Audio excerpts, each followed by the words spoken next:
12절에서 20절 말씀입니다. 디모데전서 1장 12절에서 20절 말씀 제가 봉독해 올리도록 하겠습니다. 나를 능하게 하신 그리스도 예수 우리 주께 내가 감사함은 나를 충성되이 여겨 내게 직분을 맡기심이니 내가 전에는 비방자요 박해자요 폭행자였으나 도리어 긍휼을 입은 것은 내가 믿지 아니할 때에 알지 못하고 행하였음이라. 우리 주의 은혜가 그리스도 예수 안에 있는 믿음과 사랑과 함께 넘치도록 풍성하였도다. 믿보다 모든 사람이 받을 만한 이 말이요 그리스도 예수께서 죄인을 구원하시려고 세상에 임하셨다 하였도다. 죄인 중에 내가 괴수니라. 그러나 내가 긍휼을 입은 까닭은 예수 그리스도께서 내게 먼저 일체 오래 참으심을 보이사 후에 주를 믿어 영생 얻는 자들에게 본이 되게 하려 하심이라. 영원하신 왕 곧 썩지 아니하고 보이지 아니하고 홀로 하나이신 하나님께 존귀와 영광이 영원무궁하도록 있을지어다. 아멘. 아들 디모데야, 내가 내게 이 교훈으로서 명하노니 전에 너를 지도한 예언을 따라 그것으로 선한 싸움을 싸우며 믿음과 착한 양심을 가지라. 어떤 이들은 이 양심을 버렸고 그 믿음에 관하여는 파선하였느니라. 그 가운데 후메네오와 알렉산더가 있으니 내가 사탄에게 내준 것은 그들로 훈계를 받아 신성을 모독하지 못하게 하려 함이라. 아멘.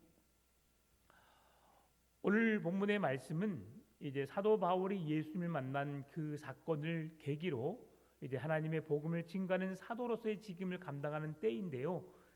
예수님이 십자가에 못 박혀 죽으시고 이제 부활하시고 하늘로 승천하신 이후에 그때가 이제 바울이 예수님을 만나고 예수 그리스도의 은혜 안에 거했던 것이 성경학자들은 주후 30년경이라고 말합니다. 주후 30년경. 그래서 그 주후 30년경에 이제 바울이 예수 그리스도를 만나게 되었고 예수 그리스도의 사도로 부름받은 그때를 이야기하고 있는데요. 바울이 비유대교인으로서 예수님을 만나고 예수님의 사도로 증인된 부름받은 사건을 통해서 이제 에베소 교회를 세우고 그 에베소 교회의 디모데를 목회자로 세우는 사건을 오늘 이야기하고 있습니다. 바울은 예수님에 대해서 그렇게 썩 좋은 소식을 듣지 못했고요. 예수님을 좋게 여기지 않았습니다.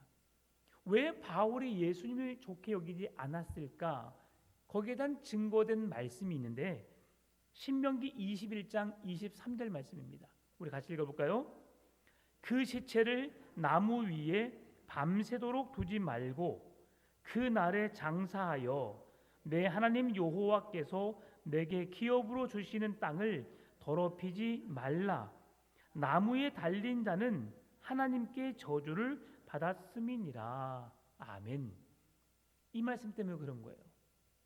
나무에 달린 자마다 하나님께 저주를 받았다. 그러니 하나님의 아들이라고 말하지만 그는 하나님께 저주를 받아 십자가에 못 박히게 되었다. 고로 그를 믿을 존재가 되지 못한다라고 바울이 생각한 겁니다. 바울은 성경에 능통한 자입니다. 구약 율법을 너무나도 잘 아는 사람이었어요. 그러면 구약 성경이 예언하고 신약 시대에 오기로 약속한 메시아가 있다는 사실을 알았겠죠. 그런데 이 신명기 말씀을 통해서 나무에 달린 자마다 하나님의 저주를 받은 자라는 말씀을 통해서 그가 구원자라고는 하는데 왜 그러면 하나님이 그를 저주하셨을까? 이 생각 속에서 헤어나지 못한 거죠.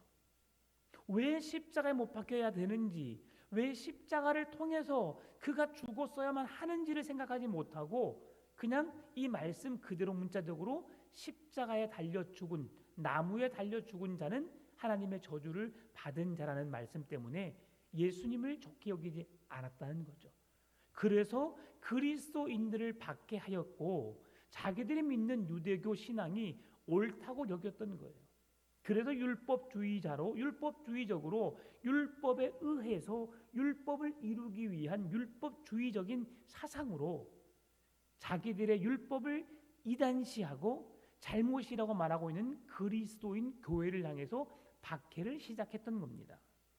그런데 바울은 그렇게 하나님의 이름으로 하나님의 열심을 가지고 하나님을 위해서 일한다고 했지만 그 열심은 잘못된 열심이었죠. 이게 우리가 착각에 빠질 수 있는, 이런 실수를 범할 수 있는 그런 조건이 될 수 있다는 것을 우리가 기억해야 합니다. 여러분, 내 열심으로 하나님의 일을 하는 것은 어려움이 있습니다. 내 열심으로 하나님을 기쁘시게 한다는 것은 그만큼 제한적이라는 것을 아셔야 합니다. 왜냐하면 내가 하나님의 뜻을 알지 못하기 때문이죠. 그래서 우리는 성경을 늘 깊이 묵상해야 되는데요, 성경에 하나님의 뜻이 무엇인지를 우리에게 말해주고 있어요. 그러면 내가 하나님의 뜻을 따라 하나님의 기쁨이 되는 일을 감당하기 위해서는 무엇이 말씀하는 대로, 성경이 말씀하는 대로 살아야 되는 거예요. 성경이 말씀하는 대로 내가 그 말씀대로 살기 위해서 몸부림치고 내가 그 말 입술의 고백을 통해서 성경이 말하는 말을 말하면 하나님이 기뻐하신 뜻대로 하나님의 뜻을 이루는 삶을 살 수 있는 거예요. 그런데 그 말씀이 아닌 내가 하고 싶은 열심으로, 열정으로 그 일들을 감당하다 보니까 하나님의 뜻과 맞지 않는 거죠. 이 땅의 구원자로 오신 예수 그리스도, 그는 하나님께서 구약 성경을 통해서 이 땅에 메시아로 오게 하시겠다고 말씀하셨고, 그가 십자가에 못 박혀 죽어야만 그가 이 땅의 구원을 이루시겠다는 말씀을 미리 행하셨어요. 기록해 놓으셨죠. 그런데 그 말씀을, 이 신명기 말씀을 통해서 바울은 오해했고 곡해했고, 그래서 그를 믿는 자들을 핍박했다고 하는 겁니다. 오늘 본문의 2절 말씀, 12절 말씀을 볼까요? 12절 말씀. 나를 능하게 하신 그리스도 예수 우리 주께 내가 감사함은 나를 충성되이 여겨 내게 직분을 맡기심이니. 지금 바울이 하나님께 감사할 수밖에 없는 이유를 말하고 있는데, 바울은 예수님을 알지 못했을 때에 그는 13절이 말합니다. 내가 전에는 비방자요 박해자요 폭행자였으나 도리어 긍휼을 입은 것은 내가 믿지 아니할 때에 알지 못하고 행하였습니다. 예수가 누구인지 그가 제대로 알지 못하고 그냥 성경의 말씀대로 십자가에 달려 죽은 자는 하나님의 저주를 받았다는 것을, 그것으로만 예수 그리스도가 왜 이 땅에 오셨는지, 그분의 죽으심이 어떤 의미가 있는지, 나무에 달려 죽어야만이 그 십자가를 통해서만 하나님의 구원을 이룰 수 있다는 것을 그가 기억해내지 못했던 것이죠. 그래서 나는 비방자요 박해자요 폭행자였지만 그러한 나를 하나님이 불쌍히 여기시고 그런 나에게 하나님은 직분을 주셔서 내가 충성되이 그 직임을 감당할 수 있도록 내게 은혜를 베푸셨다. 이게 바울의 고백입니다. 여러분들 또한 이런 고백으로 하나님께 감사할 수 있기를 바랍니다. 세상에 수많은 사람들이 있어요. 그런데 왜 하나님은 나에게 믿음을 주셨을까? 왜 하나님을 나의 하나님, 나의 아버지, 구원자로 믿게 하셨을까? 내가 이해할 수 없지만 하나님은 나를 그 누구보다 사랑하셨기 때문에 그러한 믿음을 선물로 주신 줄 믿습니다. 하나님은 바울이라고 하는 그 한 사람을 통해서 하나님이 행하실 일들, 예수 그리스도께서 이 땅에 오셨고 그를 통해 이루신 놀라운 구원의 역사들을 바울이라는 한 사람을 통해서 전 세계로 복음이 증거되어지기를 원하셨기에 그를 불쌍히 여기셨고 그를 택하셔서 그를 만나주셨고 그를 불러주셨고 그에게 복음의 비밀을 아는 자로서 복음의 비밀을 증거하는 자로 세워주셨다는 사실이에요. 그래서 바울은 나를 이렇게 사용해 주신 거 너무 감사합니다라고 오늘 감사할 수 있었다는 사실이죠. 여러분을 구원하신 하나님께 감사하시기 바랍니다. 나 같은 자를 이렇게 사랑하셔서 구원을 힘입게 하시고 구원의 은혜 속에 살게 하시고 저 영원한 하나님의 나라를 소망 삼는 믿음으로 살게 하신 하나님께 늘 감사하며 사시기 바랍니다. 일이 잘 된다고 감사가 아니라 잘 되든 못 되든 내가 생각했던 것대로 이루어지든 이루어지지 않든 그것과 상관없이 우리는 하나님께 감사해야 되는 것이에요. 왜 그렇습니까? 우리가 세상에 있는 것이 전부인 것처럼 우리는 여깁니다. 세상의 것이 우리에게 큰 만족을 줄 것처럼 여겨지고 세상의 것을 의지합니다. 놓지 못하지요. 여러분 오늘부터 무소유로 살아보십시오라고 말한다면 무소유로 사실 분 계십니까? 며칠을 못 버텨요. 집에 준비해 놓은 것이 딱 떨어지면 이제 돈이 없는데 어떻게 아무것도 할 수 없는 거예요. 걸어서 늘 다녀보세요. 얼마나 힘이 들어요.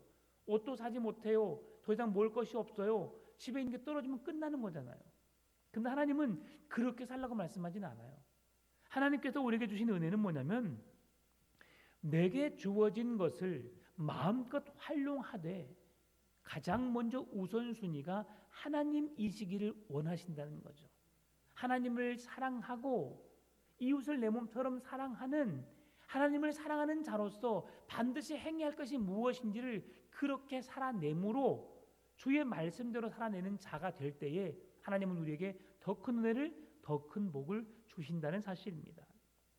여기에서 우리에게 충성되이 12절에서 말씀해주고 있는데요.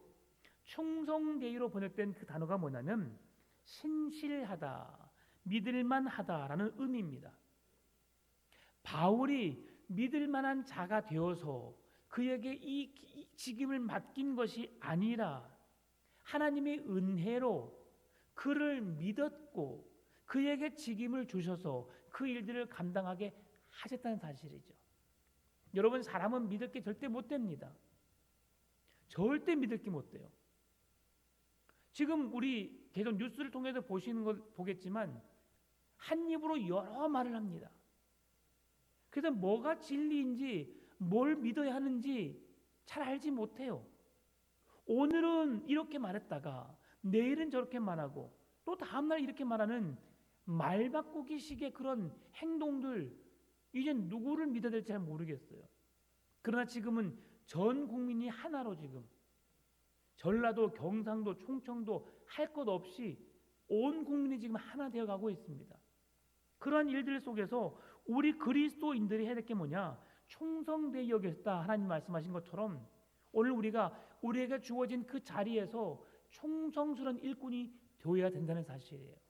다른 사람을 믿을 수 없는데 내가 당신은 믿을 수 있겠어 라고 할 수 있는 그런 약속을 받을 수 있는 신실한 믿음의 사람들, 그렇게 성실한 삶을 살아내신 여러분 되시길 바랍니다. 신실하지도 않았고 그렇지만 성실한 바울에게 하나님은 은혜를 주셔서 그에게 신실한 종, 충성스러운 종으로 삼아 주셨다는 사실이에요. 그가 하나님의 일에 대한 열심이라는 잘못된 열심으로 행했던 것은 결코 하나님의 기쁨이 되지 못했었어요. 그가 다메섹에서 예수님을 만나기 전까지는요. 오늘 그것을 계속 이야기하고 있는 거예요. 그런데 하나님께서 바울에게 먼저 찾아오셨고 그를 만나주셨고 예수님이 누구인지를 그로 하여금 다시금 알게 하셨고 그 알게 된 예수님을 세상에 증거하는 자로 살게 하셨어요. 이것이 바로 사도로서의 적합한 하나님의 부르심이었습니다. 말씀 계속 드리지만 사도라고 하는 것은 세 가지가 필수 요건이 있었어요. 하나는 제일 첫 번째는 예수님으로부터 부름을 받아야 됩니다. 네가 사람을 낚는 어부가 되라, 나를 따르라 라고 하는 예수님의 부르심이 있어야 돼요. 이게 사도로서의 첫 번째 직무입니다. 두 번째는 예수님으로부터 가르침을 받은 자라야 사도라는 직임을 받을 수가 있어요. 사도가 되기 전에 예수님의 제자였지요. 그리고 그 가르침을 받은 자가 예수님으로부터 보내심을 입은 자가 사도라는 지칭을 받습니다. 예수님으로부터 부르심을 받고 가르침을 받은 자들은 예수님의 제자였지요.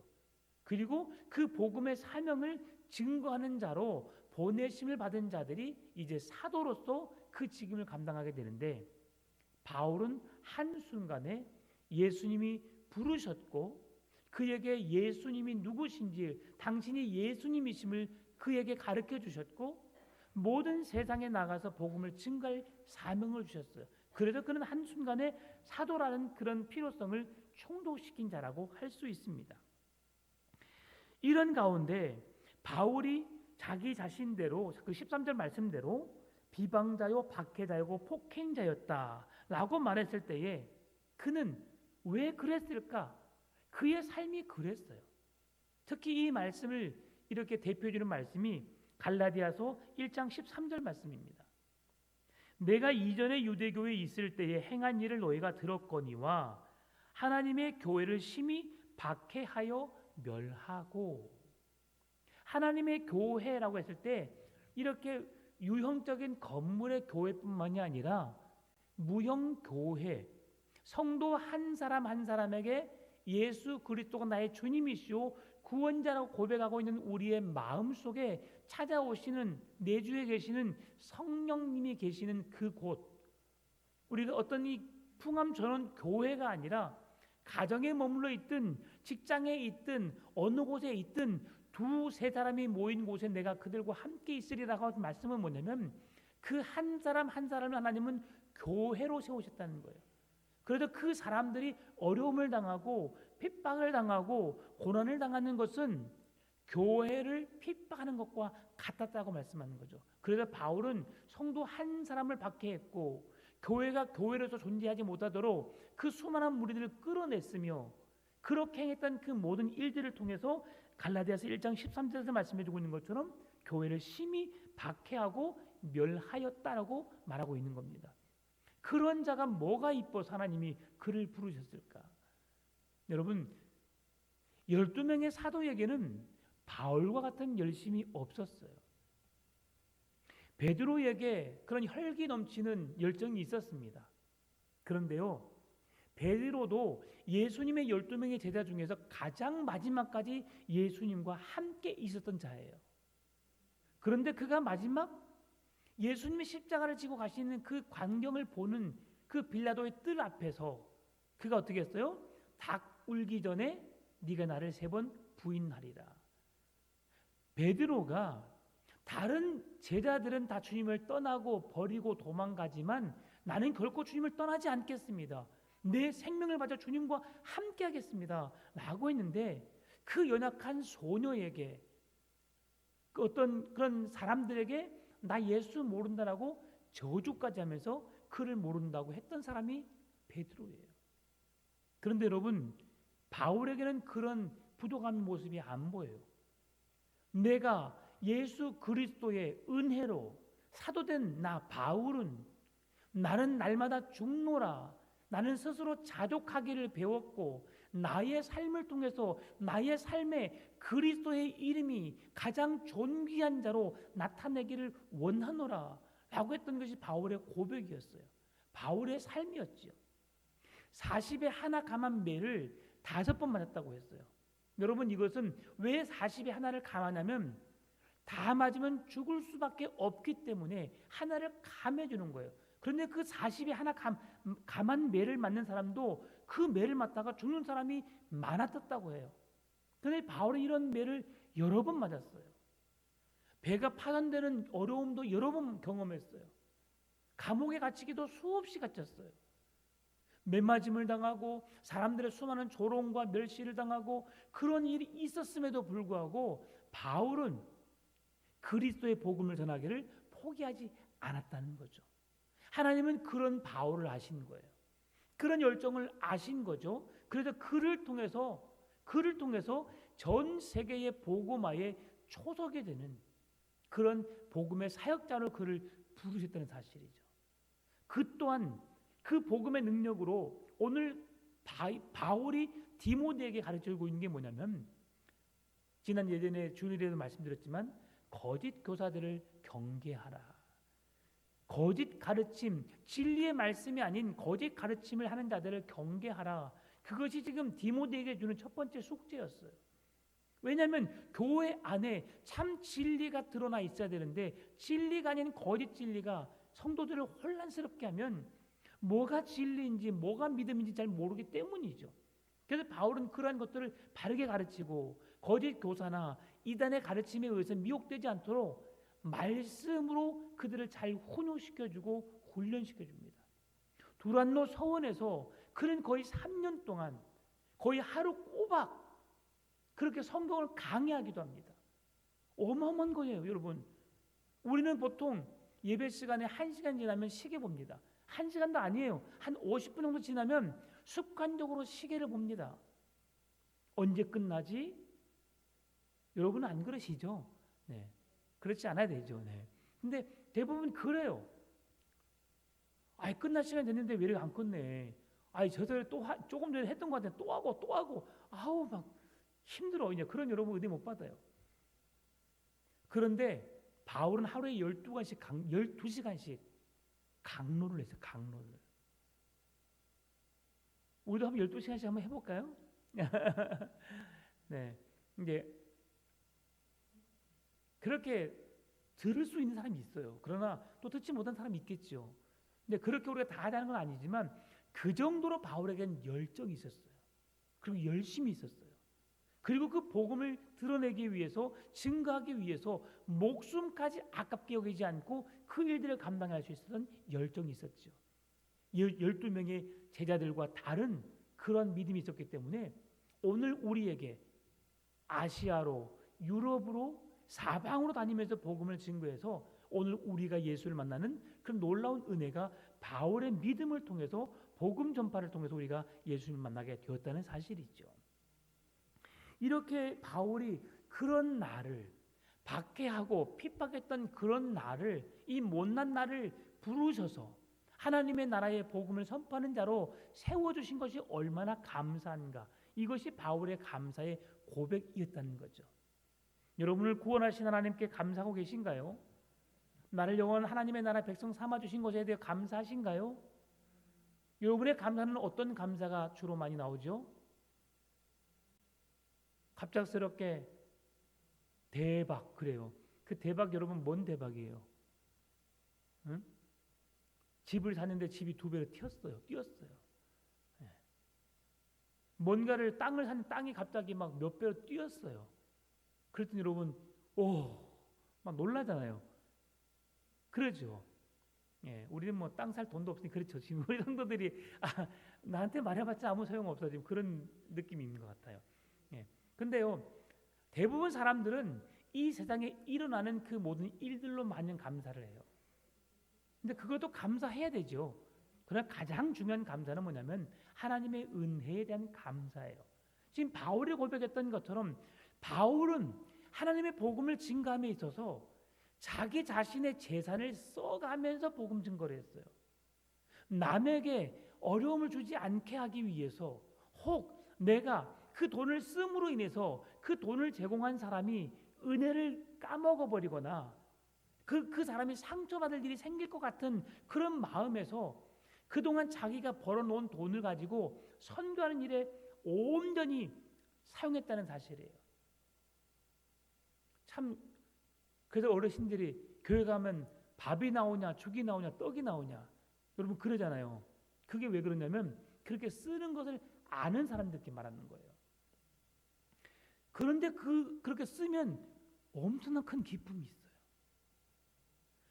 하나님이 내게 어떤 또 그거를 채워주신다라는 그런 어떤 확신보다도 내가 주의 이름으로 주님의 나라와 영광을 위해서 그렇게 헌신한다는 그 기분이 너무 좋은 거예요. 그렇게 쓰잖아요. 그 쓴 돈이 비지 않게 하시더라고 하나님. 여러분 한번 써보세요. 하나님을 위해서 한번 써보세요. 그러면 언제 그랬냐는 듯이 그 썼던 것이 채워지고요. 그것이 없어도 될 만큼 내게 은혜가 풍성한 감사가 풍성한 삶으로 하나님이 이끄신다는 거예요. 여러분 그런 하나님을 경험하시기 바랍니다. 바울은 지금 그렇게 하고 있어요. 그래서 그 하나님은 아무에게나 직분을 주지 않습니다. 바울이기에 그가 충성스럽게 그 직임을 감당할 수 있는 자에게 그의 직분을 주셨는데요. 마태복음 25장 14절 23절 말씀 보게 되면 5달란트 받은 자, 2달란트 받은 자, 1달란트 받은 자가 나오죠. 그럼 여기에서 하나님이 원하시는 게 뭡니까? 죽도록 충성하라예요. 하나님은 직분을 주실 때에 충성스러운 종이 되기를 원하신다는 거예요. 여러분, 충성이라는 건 뭡니까? 내 목숨을 내놓을 줄 아는 자들이에요. 지금 우리나라가 엄청나게 혼란을 겪고 있어요. 국군 통수권자들에게는 그들이 며칠 전부터 서로 회의를 하고 그렇게 해야겠다고 결정을 해서 명령을 내린 거기 때문에 뭐라 할 말이 없지만, 그 지도자들의 명령에 의해서 움직여 했던 병사들, 대대장, 대령급 밑에 있는 사람들은 진짜 말해서 피해자들입니다. 군의 명령에 복종하고 명령에 죽고 명령에 달린다고 그렇게 말하는데 너무 안타까운 일이죠.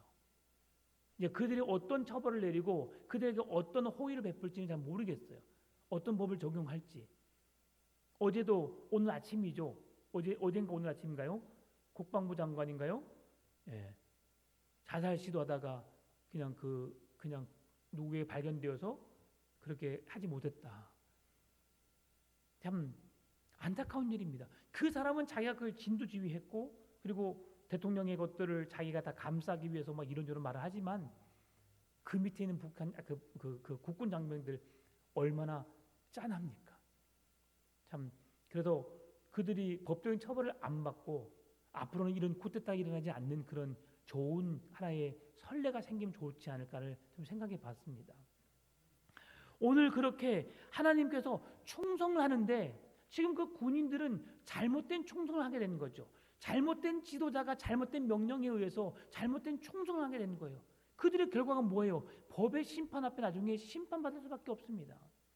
그런데 오늘 바울은 그러한 충성으로 인하여서 하나님의 기쁨이 되고 있고 하나님의 영광을 드러내고 있단 말이죠. 신약 성경에서 그래서 5달란트, 2달란트, 1달란트 받은 자, 착하고 충성된 종이 되길 원하고, 누가복음 17장 7절 10절에서도 종의 비유가 나옵니다. 하인, 종의 비유인데요. 그 종이 우리는 무익한 종이라 우리가 하여야 할 일을 한 것뿐이라. 종들은 당연히 주인을 위해서 일하는 자들이에요.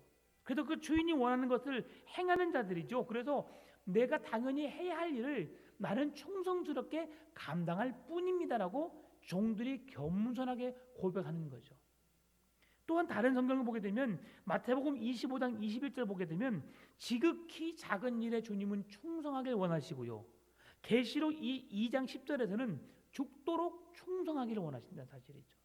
그런데 바울이 이 모든 상황을 다 그렇게 소화해낼 수 있는 사람이었음을 우리에게 말하고 있습니다. 그래서 바울 또한 하나님 앞에서 충성된 종이라 일컬음을 받았는데요. 자기에게 주어진 직분을 충성스럽게 감당했던 이유가 있습니다. 첫 번째는 바울 자신이 긍휼을 입은 자이기 때문이라는 거죠.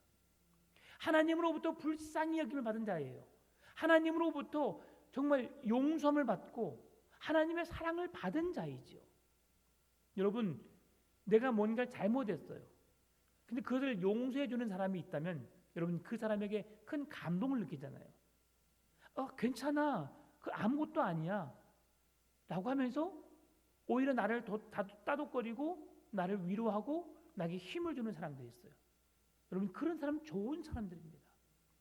남을 이용해서 내 이익을 챙기려고 하고 그런 사람이 많거든요. 그런데 내가 피해를 보고 내가 손해를 본다 할지라도 그렇게 행하는 사람이 있어요. 바로 그분이 누구예요? 하나님이시죠. 하나님은 오래 참으시고 우리를 사랑하시되 끝까지 사랑하십니다. 우리에게 긍휼, 불쌍히 여기는 마음으로 우리가 죄를 짓고 하나님을 떠나고 하나님의 마음을 아프게 하고 우상 숭배하고 이런저런 죄를 지음에도 불구하고 하나님은 오래 참으심으로 내가 언제든지 돌아와서 주님 앞에 용서를 구하기를, 회개하기를, 긍휼의 은혜 입기를 주님은 원하신다는 거예요.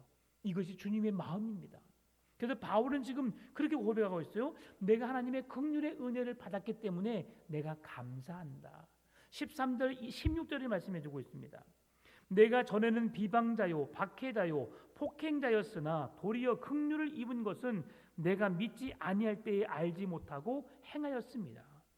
그러나 내가 긍휼을 입은 까닭은 예수 그리스도께서 내게 먼저 일체 오래 참으심을 보이사 후에 주를 믿어 영생 얻는 자들에게 본이 되게 하려 하십니다.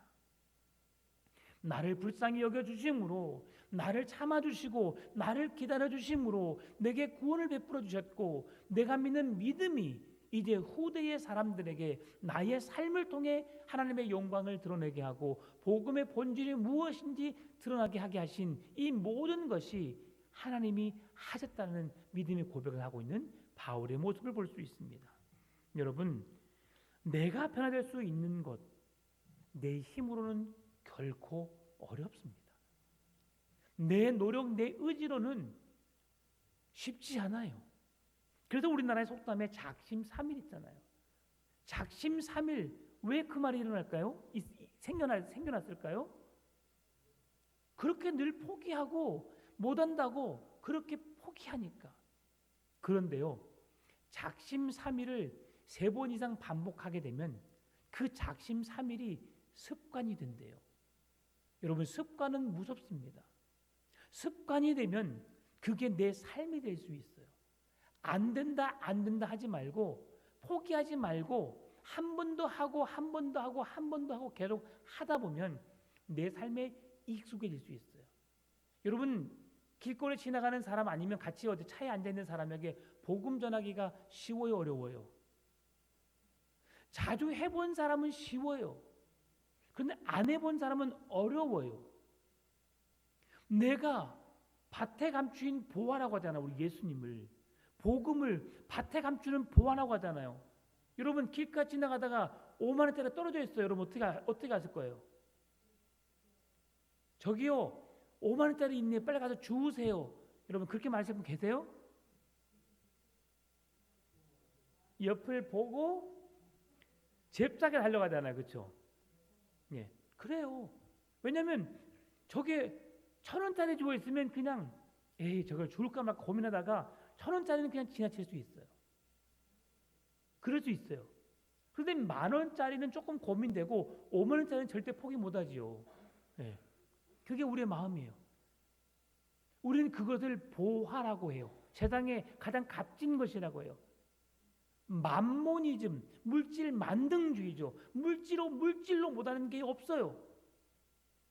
그런데 그 밭에 감추인 보화를, 여러분, 다이아몬드를 이만한 걸 발견했다 생각해보세요. 이건 어마어마한 겁니다. 이 작은 것이 억 단위 다이아몬드가, 그 귀한 다이아몬드가 여러분이 이만하면 이건 말로 표현할 수 없을 만큼 어마어마한 가치죠. 여러분, 그걸 발견했어요. 길거리 지나가는 사람에게 당신 하세요라고 하겠어요? 제가 우리 아내 병원에 입원했을 때 퇴원하면서 바닥을 좀 정리를 하고 나와야겠다 생각했는데 반지를 하나 주었어요. 반지를. 금반지예요. 네, 금반지가 아니고 금색이었어요. 금색. 그 금색을 보고 내가 누가 이걸 버렸을까? 아유, 그 전에 환자가 누구일까 막 고민됐어요. 목사이니까 찾아줘야겠다 생각하다가 그냥 저도 모르게 그냥 나왔어요. 이제 호주머니 있는 걸 한 얼마 지나고 난 다음에 제가 발견하게 되었어요. 이제 다시 병원 가기도 힘들고 해가지고 어떻게 했게, 제가 금은방에 갔어요. 가서 이게 진짜 금입니까? 라고 했더니 가짜입니다 그러더라고요. 그래서 너무 마음이 아팠어요. 진짜 이걸 바랬던 제 마음이 그냥 이렇게 소멸된 상황이었죠. 사람은 그거에 가치를 둡니다. 귀하게 여겨. 그런데 하나님은 뭘 보아라고 해요? 하나님의 나라를, 예수 그리스도 생명의 복음을 그 보화로 비유하여서 그것을 우리가 보화처럼 더 귀하게 여길 것을 말씀해 주고 있는데 우리는 하나님의 나라보다 예수 그리스도의 생명의 복음보다 세상의 눈에 보여지는 다이아몬드 어떤 그런 메이커 값나가는 것들에 더 오히려 목숨을 걸고 있다는 사실. 그건 아무것도 아닌데 여러분 내가 어떤 것이 소중한지 어떤 것이 귀한지 여러분 다시 한번 생각하시기 바랍니다. 그리고 복음의 그 값진 그 보배이신 그 예수 그리스도를 여러분 바라보시고 그분을 나의 주님 구원자로 믿으시고 세상의 그 어떤 것과도 비교할 수 없는 바꿀 수 없는 것이라고 입술로만 고백하지 말고 실제 삶을 통해 그렇게 고백하시며 살아가시기를 바랍니다. 오늘 바울이 그렇게 말하는 거예요. 두 번째 바울이 말하는 것은 뭐냐면 첫 번째 나의 긍휼의 은혜를 베푸셨고 두 번째는 복음에 대한 확신을 가졌기 때문이라고 말합니다. 복음에 대한 확신 언제 가졌어요? 그가 다메섹 도상에서 나를 불러주셨고 아나니아를 통해서 그의 눈이 비늘이 벗겨지게 하는 그 상황 속에서 하나님이 나를 만나주셨고 나에게 찾아오셨고 예수 그리스도의 십자가의 부활과 그 십자가의 능력, 구원의 능력을 경험하고 난 이후에 그가 복음의 확신을 갖게 된 거예요. 세 번째는 사도됨과 소명에 대한 확신이 있었는데요.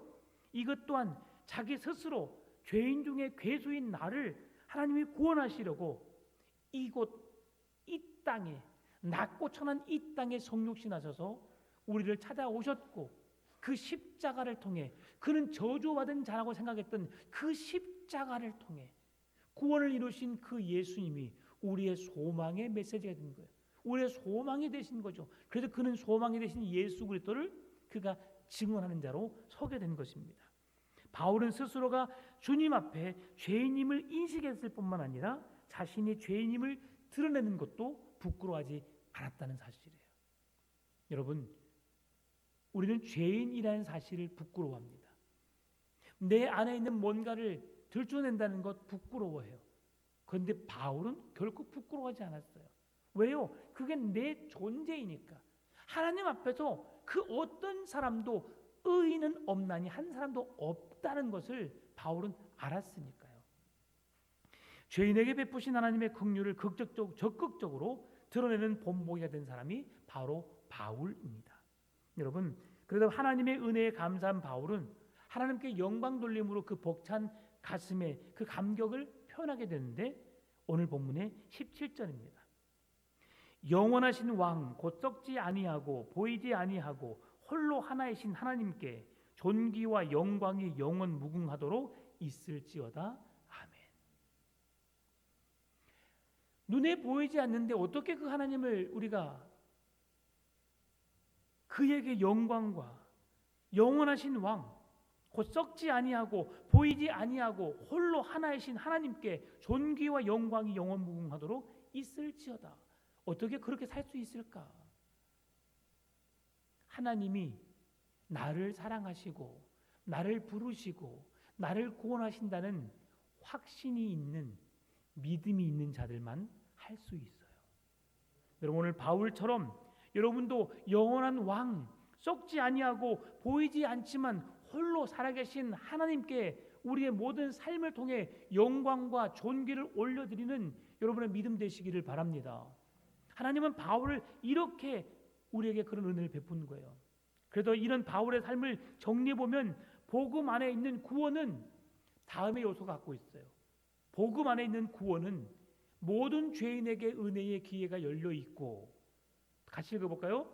예수에 대한 바른 믿음의 반응으로 차별 없이 하나님의 구원을 경험할 수 있는데 이 모든 것이 다 하나님의 은혜라는 것입니다.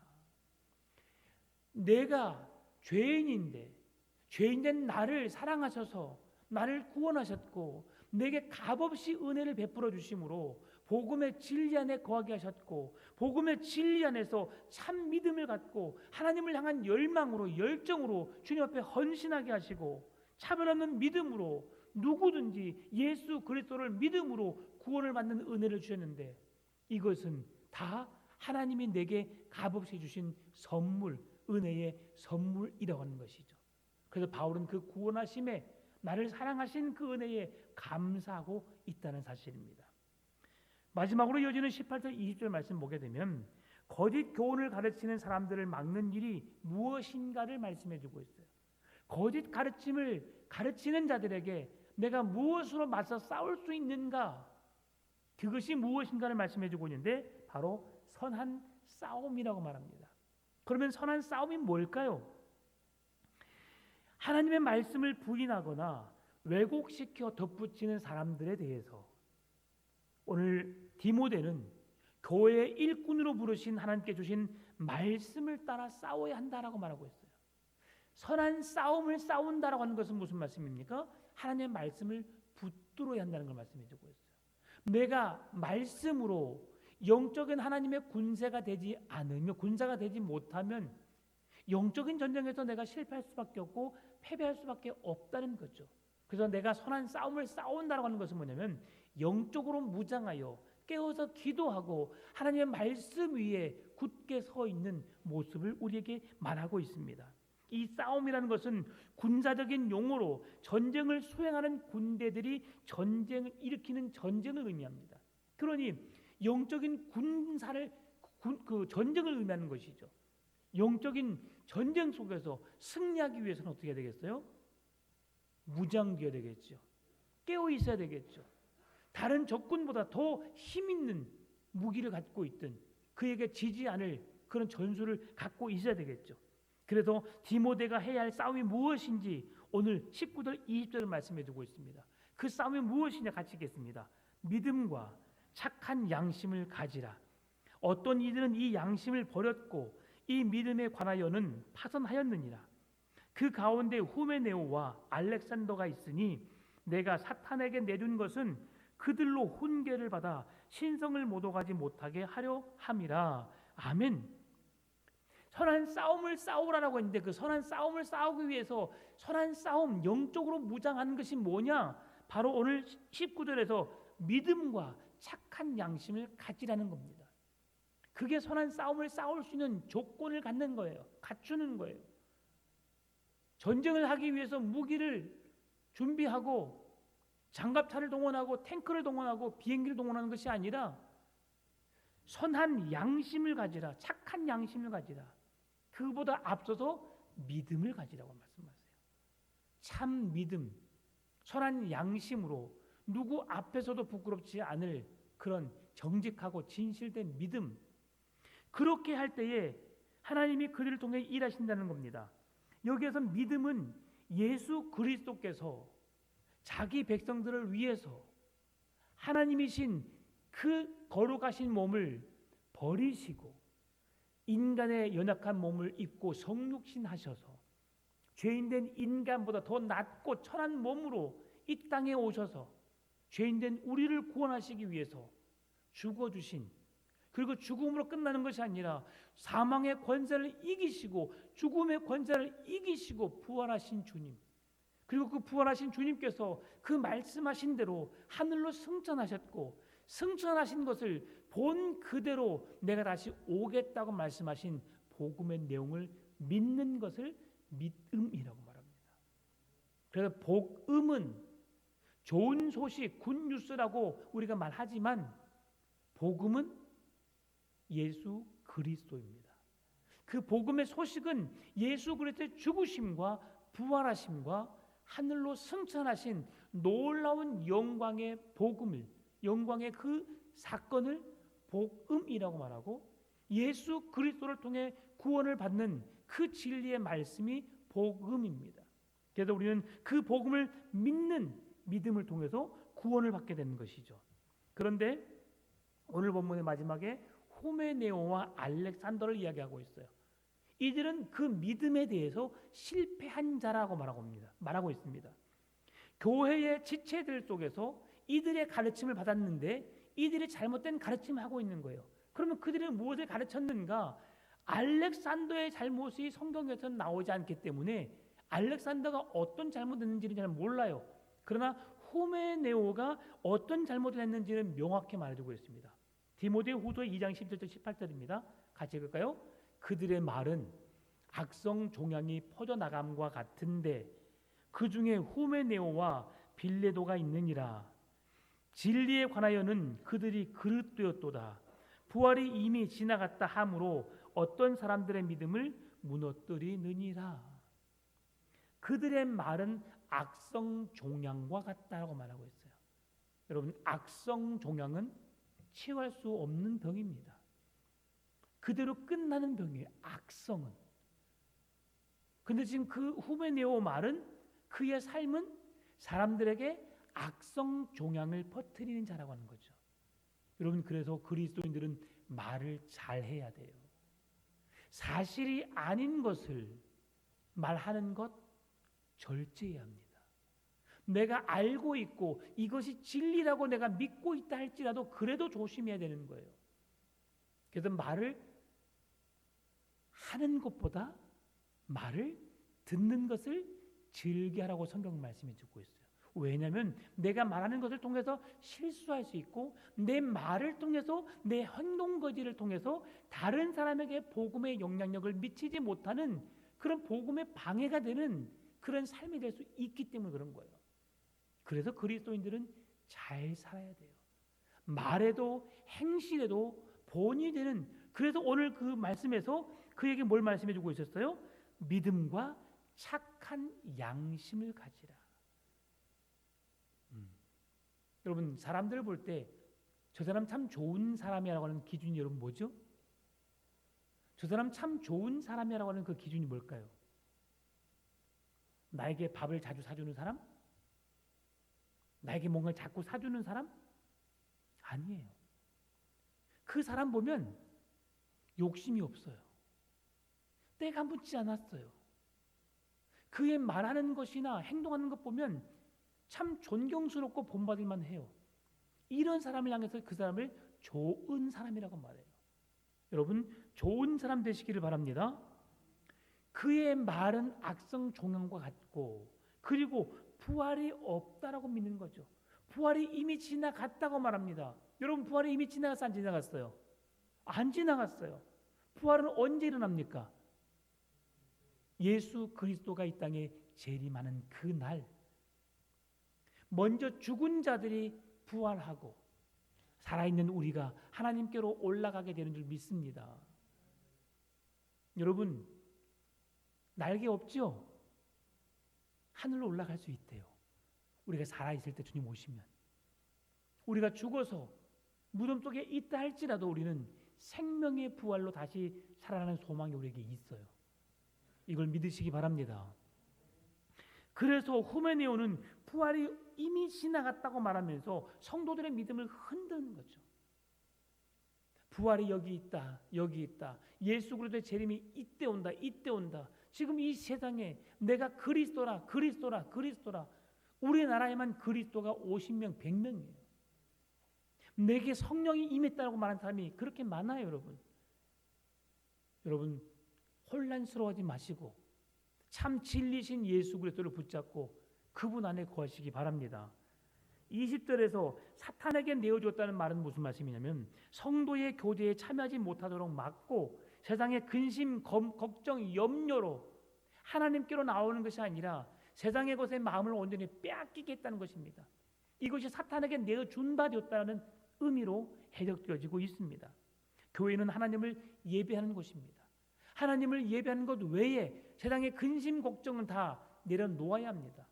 수고하고 무거운 짐진 자들아 다 내게로 오라. 내가 너희를 쉬게 하리라. 여러분, 내가 지고 있는 짐, 무거운 짐 다 주 앞에 내려놓고 주님께 쉼을 얻고 평안을 누리고 기뻐하고 즐거워하고 감사하며 돌아갈 수 있기를 바랍니다. 내 모든 짐을 나 홀로 지고 견디다 못해 쓰러질 때 불쌍히 여겨 구원해 줄리 은혜의 주님 오직 예수. 여러분을 죄와 사망에서부터 건지시리. 여러분을 그렇게 초악하고 범죄자고 흉악한 자고 남들을 괴롭힌 자였던 바울과 같은 나, 그보다 더 못한 나이지만 나에게 긍휼의 은혜를 베푸시고 나에게 믿음을 주셔서 주 예수 그리스도 나의 구원자요 나의 하나님이심을 고백하게 하시고 그 구원을 선물로 주신 주님을 붙잡고 주님 오시는 그날까지 이 믿음으로 날마다 승리하며 살아가시기를 주의 이름으로 축원합니다.